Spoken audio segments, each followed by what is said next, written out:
दोस्तों नमस्कार, आप देखना शुरू कर चुके हैं द कॉन्फ्लिक्ट लेंस। मेरा नाम प्रशांत है। ईरान और इजराइल के बीच में जंग का 5वां दिन है और इस 5वें दिन की बीती रात जिस तरीके से ईरान ने इजराइल पर कहर बरपाया, वो तस्वीरें इंटरनेट से लेकर के तमाम सोशल मीडिया प्लेटफॉर्म और तमाम सारे इंटरनेशनल जो न्यूज़ प्लेटफॉर्म्स हैं उन पर लगातार प्रसारित की जा रही हैं, जारी की जा रही हैं और वायरल हो रही हैं।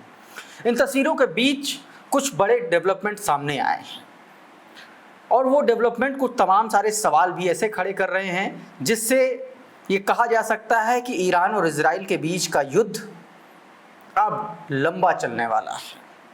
और लंबा चलने की बात जब मैं कह रहा हूं तो उसके पीछे अमेरिका के राष्ट्रपति डोनाल्ड ट्रंप का एक बयान और डोनाल्ड ट्रंप का G7 देशों के लिए G7 बैठक में शामिल होने जाने वाले जो डोनाल्ड ट्रंप जो कनाडा में थे, उन्होंने अपना दौरा जो है कट शॉर्ट करके वो फौरन अमेरिका वापस लौट गए और उनका धमकी देना। आज के इस वीडियो में तमाम सारे उन हमलों की जानकारी आपको देंगे। कहां कहां ईरान ने इजराइल पर कहर बरपाया है, इजराइल ने कहां कहां ईरान पर हमले किए हैं, एयर स्ट्राइक की है, तमाम सारी तस्वीरें दिखाऊंगा। लेकिन उससे पहले आपको एक बड़ा अपडेट दे देता हूं दोस्तों। और बड़ा अपडेट ये है कि ईरान के सेकंड इन कमांड, ईरानी सेना के सेकंड इन कमांड जो है दोस्तों, मेजर जनरल अली शादमानी को एक हवाई हमले में इजराइल ने मार गिराया है। दोस्तों अली शादमानी जो है वो बताया जा रहा है, वो ये बताया जा रहा है कि ख़त्म अल अनबिया हेडक्वार्टर्स यानी कि सैन्य आपात के प्रमुख थे और उन्होंने 4 दिन पहले ही ये पद संभाला था, ये बताया जा रहा है।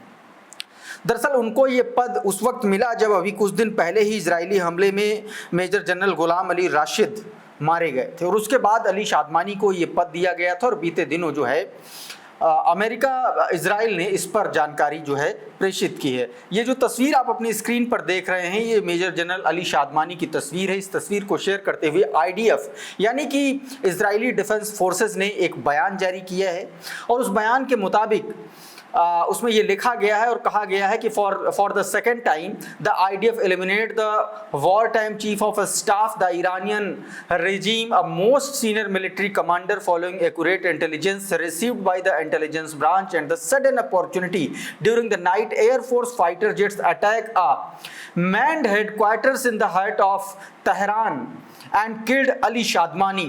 तेहरान के बीचों बीच जहां पर वो थे उस वक्त एक स्पेसिफिक जानकारी मिलने के बाद वहां पर अटैक किया गया प्रॉपर तरीके से और उसमें इनकी मौत हुई है दोस्तों।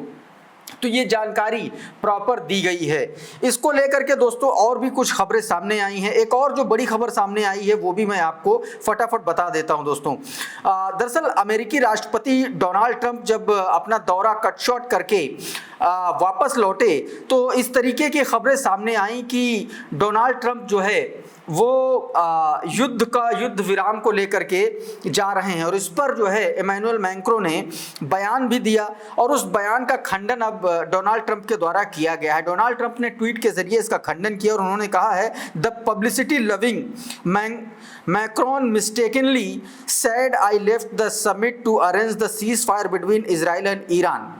दरअसल इमैनुअल मैक्रोन ने ये कहा था कि वो जो है उनका बयान था कि वो ईरान और इजराइल के बीच में जो वॉर है उसको सीज फायर कराने के लिए वो जल्दी यहाँ से अपना दौरा जो है वो कट शॉर्ट करके वहाँ पहुँचे हैं और उस पर जो है वो एक तरीके से ये कहा गया है कि इमैनुअल मैक्रों ने कहा और उस पर ये बयान, उस पर ये तंज, उस पर एक बड़ा हमला माना जा रहा है डोनाल्ड ट्रंप का। उन्होंने कहा है कि पब्लिसिटी के भूखे एक तरीके से कहा, जो पब्लिसिटी की वजह से ही उन्होंने इस तरीके का बयान दिया और ये भी कहा है कि ये जो बयान है उनका ये एकदम गलत है, ऐसा कोई सीज फायर पर बात करने नहीं जा रहा हूँ। He has no idea why I left. उन्होंने कहा उनको कोई आइडिया नहीं है, इस बात का कोई इल्म नहीं है कि मैंने ये दौरा बीच में क्यों छोड़ा है and it's something much bigger than the cease fire. सीधे तौर पर बड़ी धमकी ट्रंप ने एक बार फिर से दी है। उन्होंने कहा है कि ये जो मामला है, ये जो घटना है, उनका जो दौरा कट शॉर्ट करने का मामला है, ये किसी भी सीज फायर से कहीं बड़ा है, कहीं बड़ा फैसला होने जा रहा है। इसके पीछे भी तमाम सारे मायने निकाले जा रहे हैं। उधर दोस्तों एक तस्वीर मैं आपको जो अभी स्क्रीन पर आप अपने स्क्रीन पर देख रहे हैं, दरअसल ये जो तस्वीर है दोस्तों ये तेल अवीव की हर्जेलिया की है।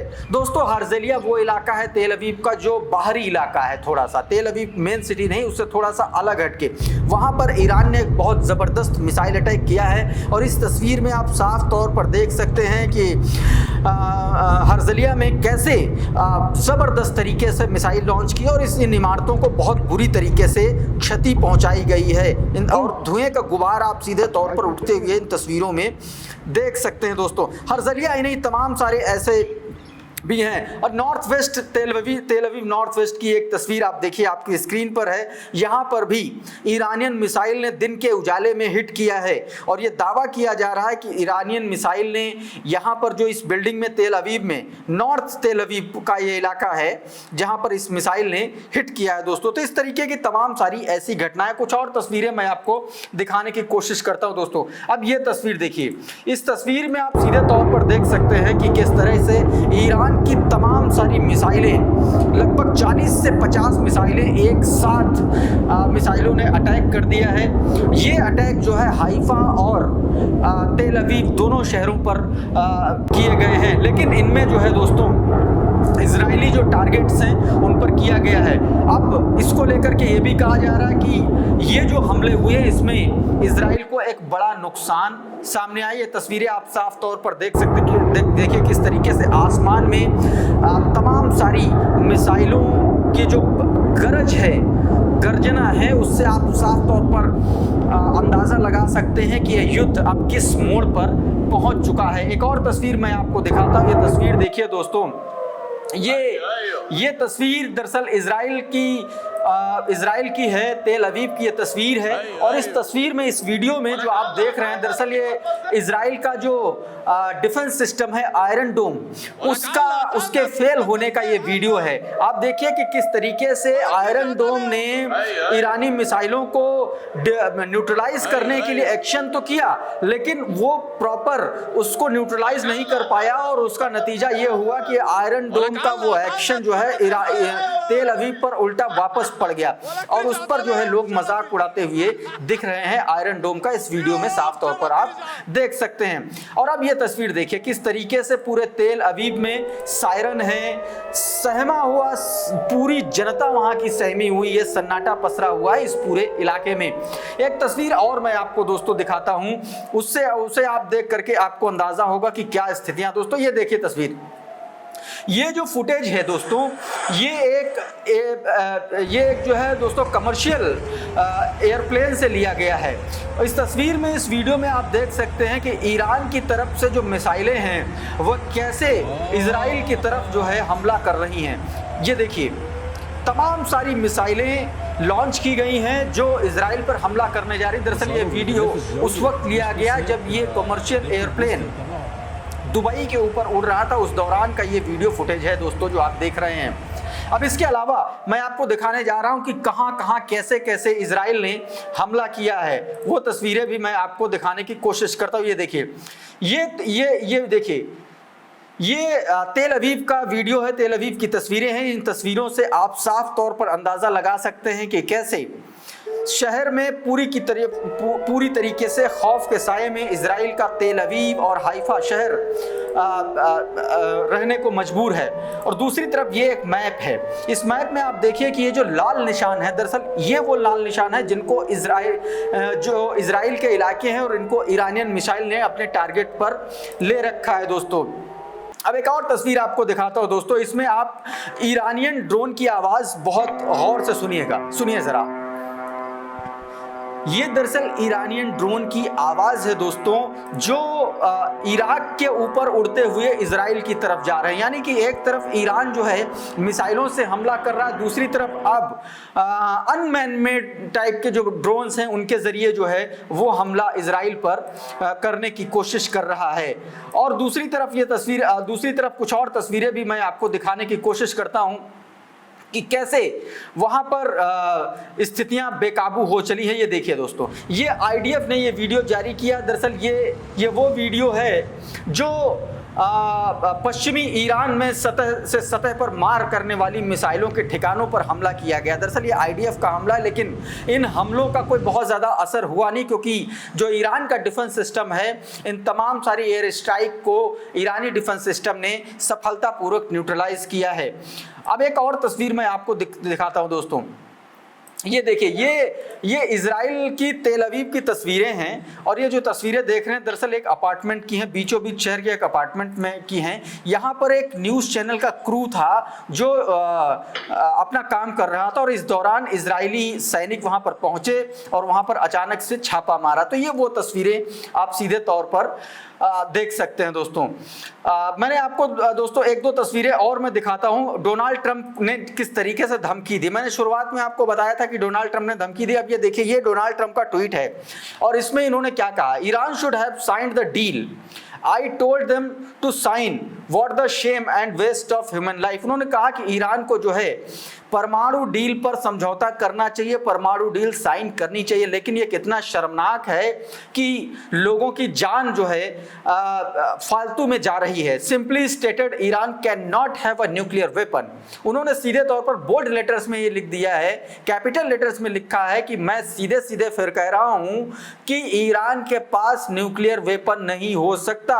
I said it over and over again, everyone should immediate evacuate Tehran. और आखिरी में कहा कि हर किसी को जल्दी से जल्दी तेहरान को छोड़ देना चाहिए, उसको अलविदा कह देना चाहिए। और डोनाल्ड ट्रंप के इस बयान के बाद देखिए तेहरान की सड़कों पर किस तरीके से जाम लग गया, किस तरीके से तेहरान छोड़ करके लोग जाने को मजबूर हो गए हैं। और दूसरी तरफ डोनाल्ड ट्रंप का कट शॉर्ट करना, उनका जो G7 देशों के साथ मीटिंग का जो दौरा था कनाडा में, उसको कट शॉर्ट करना, यह बताता है कि कुछ बड़ा होने वाला है। क्योंकि बीते दिन मैंने आपको दिखाया था कि कैसे यूएसएस जो इनका जो युद्धपोत है, जहां पर जिस पर तमाम सारे फाइटर जेट्स खड़े हुए थे, तैयार थे एकदम, और वो साउथ चाइना सी की तरफ जा रहा था, लेकिन अब वो अचानक से वेस्ट एशिया की तरफ मुड़ गया है। ऐसे में डोनाल्ड ट्रंप के ये बयान और उस पर भी सीधे तौर पर धमकाना, और अब जब इमैनुअल मैक्रों ने कहा कि ये सीज फायर के लिए गए, उस पर डोनाल्ड ट्रंप का ये कहना कि ये सीज फायर नहीं है, उनको कोई आइडिया नहीं है, उससे कुछ बड़ा होने जा रहा है। ऐसे में ये आशंका व्यक्त की जा रही है कि क्या अब अमेरिका भी इजराइल के साथ में शामिल होकर के ईरान के खिलाफ जंग लड़ेगा क्या। और वैसे भी बीते दिनों जिस तरह से इजराइलियन पीएम बेंजामिन नेतन्याहू ने एक टीवी इंटरव्यू में अयातुल्ला अली खामनेई के असैसिनेशन की बात कही थी और कहा था कि उनको जो है ये युद्ध तभी खत्म हो सकता है जब खामनेई का खात्मा होगा। लेकिन बेंजामिन नेतन्याहू और ट्रंप की धमकी के बाद अब अफगानिस्तान के तालिबान सरकार ने एक बार फिर से अमेरिका को धमका दिया और कहा है कि अगर अमेरिका इस युद्ध के बीच में पड़ता है तो फिर तालिबान जो है वो कार्रवाई कर देगा अमेरिका पर। और उसने जो है एक वीडियो जारी करते हुए, बाकायदा एक वीडियो जारी किया है तालिबान ने, जिसमें सीधे तौर पर युद्ध की स्थिति के लिए तैयार रहने के तौर पर दर्शाया गया है। इसमें साफ तौर पर कहा गया है कि इस नाजुक समय में अफगानिस्तान जो है वो ईरान के साथ खड़ा हुआ है। तो दोस्तों ये थी अब तक की कुछ बड़ी खबरें। उम्मीद करता हूं कि हमारा ये वीडियो आपको पसंद आया होगा। अगर ये वीडियो आपको अच्छा लगा तो इस चैनल को लाइक करिए, वीडियो को शेयर कर दीजिए, और अगर चैनल आपने सब्सक्राइब नहीं किया तो प्लीज़ सब्सक्राइब कर लीजिए। अभी के इस वीडियो में इतना ही। बहुत बहुत शुक्रिया, बहुत बहुत धन्यवाद। आप जुड़े रहिए द कॉन्फ्लिक्ट लेंस के साथ। नमस्कार।